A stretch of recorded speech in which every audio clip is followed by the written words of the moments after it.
Ayan guys, so nandito tayo sa pinapagawa natin duplex apartment. Malapit na siyang matapos. So ipapakita ko sa inyo yung progress na saka kung ano itsura niya.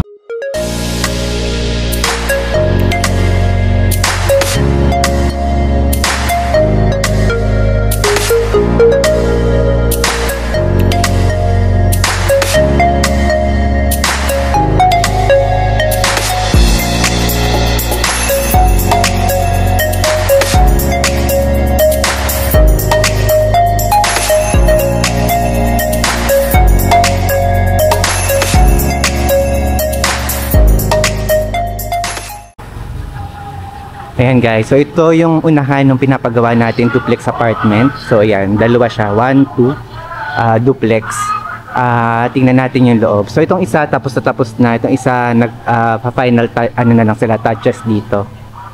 So tara, pasok tayo sa loob.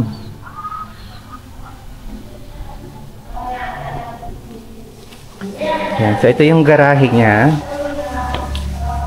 Ayan guys.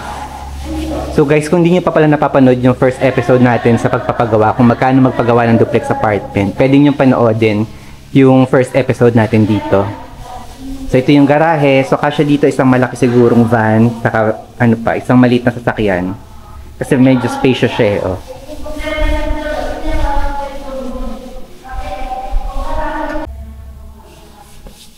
So dito tayo sa loob. Ito yung pinaka living room. Tapos kasama na din yung kitchen. So ito yung kitchen, dito muna sa kitchen. So ayan, so yung cabinet na dito, open cabinet lang. Tapos ito yung sink. Tapos may kasama na rin siyang install na mga cabinet dito. So, parang aluminum to guys, oh, para hindi na siya bukbukin. Kasi yung problem namin dun sa iba, kapag kahoy siya, madali siyang mabukbok. Ayan, so ito aluminum na siya.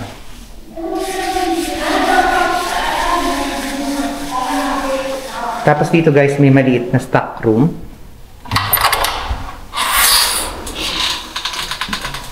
Yeah, so kung gusto nilang may imbak dito o pagtaguan ng mga gamit, pwede dito. May maliit na stock room.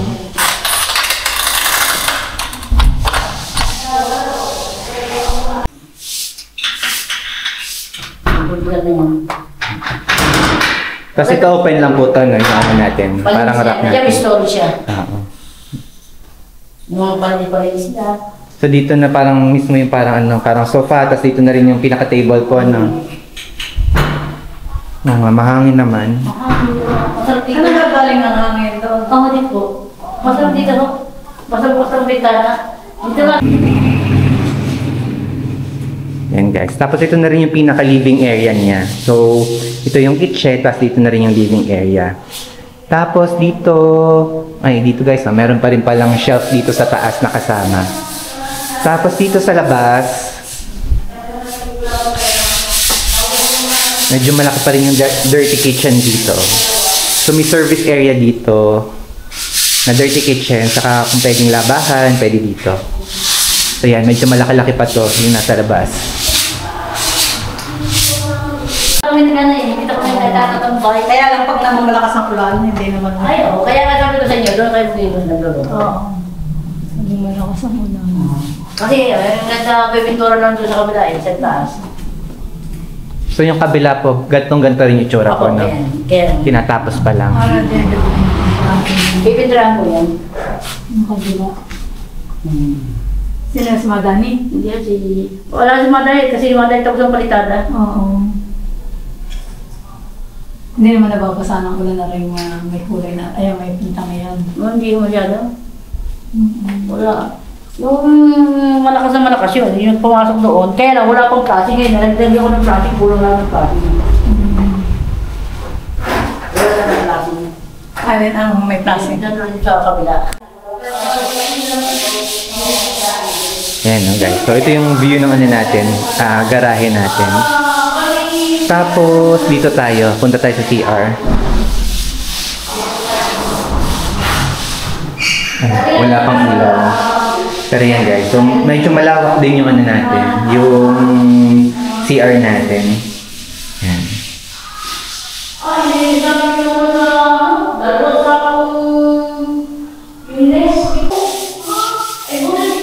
Yan, tapos guys, sakit tayo. So, itong hagdanan natin, ano yan?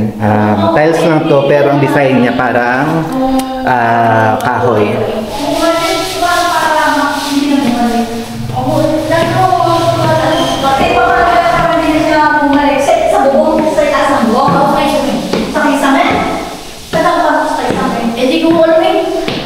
Yan guys, ito si Miss Geraldine, yung ating contractor nitong duplex apartment natin. Hello.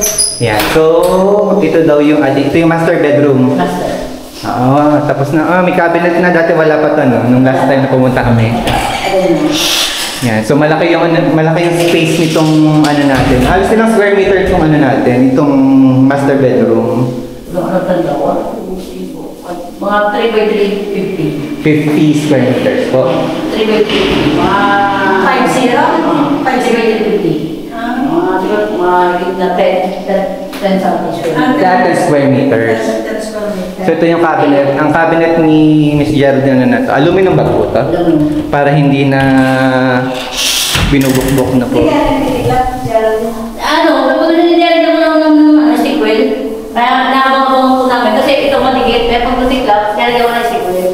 Ano yung nilalagay ko? Sequel po. Ano sequel? Sequel para hindi. Para matigit ko yun. Pero, Ito tayo sa ano. Anong tawag nga dito, Miss Geraldine? Terrace natin sa second floor. Ay, Miss Geraldine, sa baba, may shower doon o wala na? Sa CR, lalagyan pa lang. Bibili na tayo. Bibili na lang. Pero may ano na yan. May abang na for shower po. So ito yung terrace natin dito sa second floor. So medyo malaki din itong space sa second floor. Tapos na yung kayo ginagawa mo kaya na? Yung yung taga-kapagirek na, yan, titindra ka lahas. Dito niya lahat. Sa Sinora. Tapos, Hindi pa. Dito naman tayo guys sa isang room. Alam mo dito po. Second room natin. Alam mo dito. Yung door natin. Para hindi mo siya. So ito yung second room natin. Yun. Medyo malaki-laki din. Tapos ay meron dito bintana para tapos ang hangin. Yun guys. may mga bata din. Hindi pa po natin. Pero mamamay yan. Pero mga tapos mo, kasi nagsisisi pa. Pero na po. Tapos dito merong glass block para tapos ang liwanag.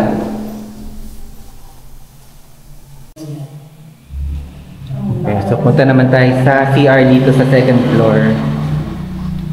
So malaki-laki din pala dito, no? Nalagyan mo ng kabinet. Ano yung parehas? Ikaw din na dito yun. Wala pang So guys, yan yung natin, CR sa second floor.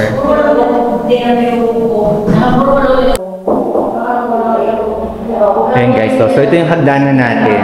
Tapos dito, ang ginawa niya, kasi dati nung wala yung glass block na yan, medyo madilim. So nagpalagay tayo ng glass block para tagos yung liwanag.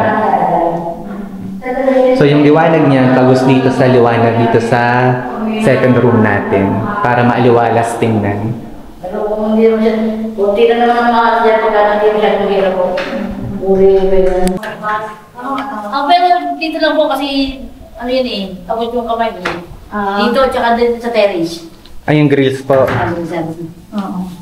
Nakabala naman yan, i-install lang po. Yung gamit din sa bintana. Ito, itatay ko naman dito. Ayan, parang maganda-ganda nga po. Oo. Yan guys, so puntahan natin yung kabila, yung ginagawa pa. Tingnan ko na rin ako. Antay ko, taon tayo. So ito yung ginagawa na kabilang duplex. Malaki din na. Ayan. Kasi kanto Ayan, nilagyan namin iyan. kanto Yung plastic, yung pinakadulo sa gabi. Ay, kanto ka na. Ang sabi ko ng mahal ng material.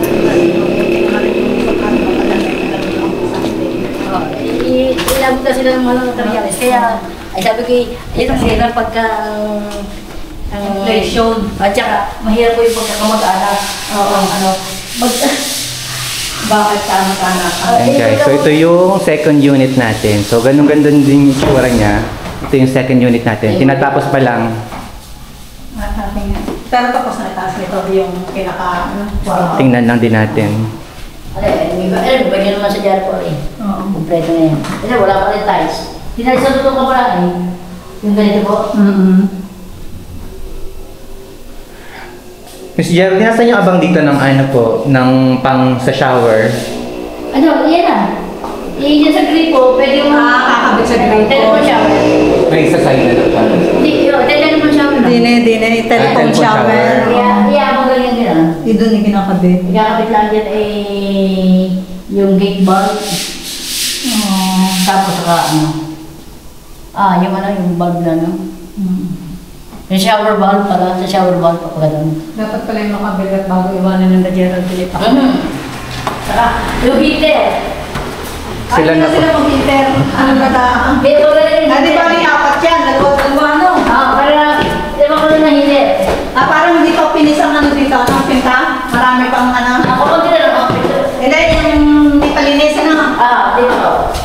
Nasa kayong CR, hindi pa, wala pang tiles, Miss Geraldine. Hindi pa. Kasi ikaw yung nagbibitor pa sa kabila. Nagbibitor pa sa kabila, nakatutok ang tungtungan. Ito lang kami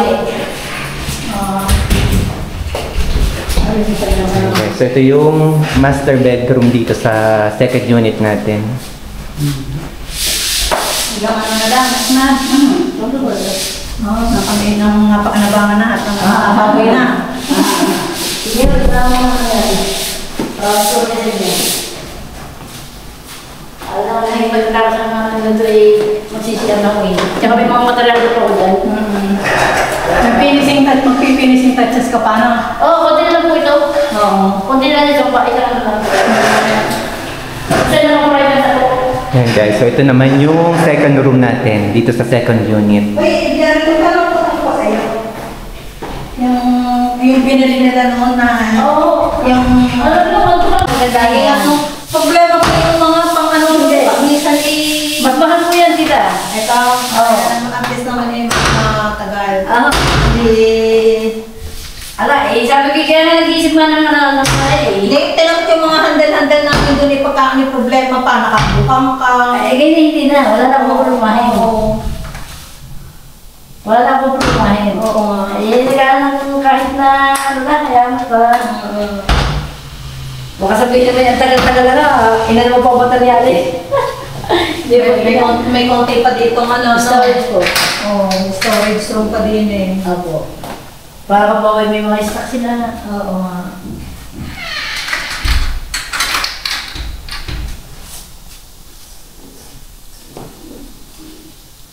Talaga yung nakakap mo sa inyo. Ay kasi dito po eh. Ay, yung mga hindi nasisilab. Ay yun, nakatapak mo doon. Na namin tampok sa inyo. Ay oo, doon sa pwede po din mo po. Doon sa ito, matasakit sa ano, materyales. Kaya kompleto po ng materyales. I-apply na lang, ikukuha na lang. Ayan, masinagto tayo para dito. Gagamitin na lang.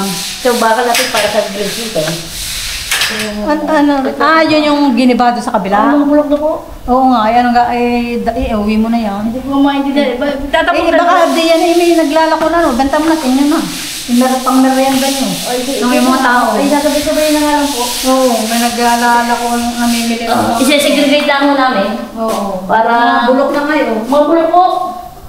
Wala nang laman, ano? Wala po din. Ayan guys, so yan yung quick update natin dito sa pinapagawa natin duplex apartment. So pakita ko sa inyo once matapos na. Bye bye!